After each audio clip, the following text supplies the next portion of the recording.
การเงินตัวนี้สื่อสารก่อนฮะอะไรของการเงินเมืองวะการเงินเมืองรัฐมนตรีกระทรวงการเงินลงสุกยุกันปักหมุดที่ดินและเก็บอากรที่ดินอยู่เมืองบุญเหนือในตอนบ่ายของวันที่17มีนาคม2025นี้ท่านสันติภาพพรหมวิหารกรรมการส่วนกลางภาครัฐมนตรีกระทรวงการเงิน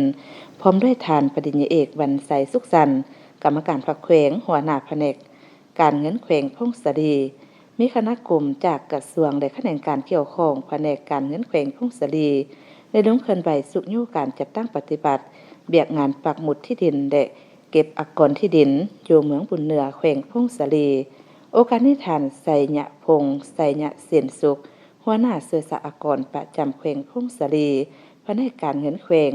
ได้รายงานย่อการจัดตั้งปฏิบัติเบียกงานปักหมุดที่ดินและเก็บอากรที่ดิน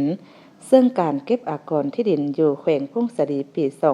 2025มหอดเดือนกุมภาสามารถจัดตั้งปฏิบัติเก็บอากรที่ดินได้298,887,636 กีบเท่ากับ6/100ของแผนการสำหรับการจัดตั้งปฏิบัติปักหมุดตนดินปี2025ในทั่วแขวงมี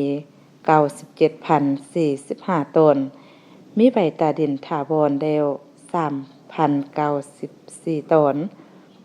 สามารถจะตั้งปฏิบัติปักหมุดตนดินเร็ว 1,985 ตนพร้อมนิทานสันติภาพพรหมวิหารกรรมการส่วนกลางพรรครัฐมนตรีกระทรวงการเงินพร้อมด้วยคณะยังได้ไปเยี่ยมยามห้องการเงินเมืองบุญเหนือตื่นอีกก็จะให้เป็นนั่นซะให้ห้องการที่เป็นจัดการกิจก่อนอย่าสั่น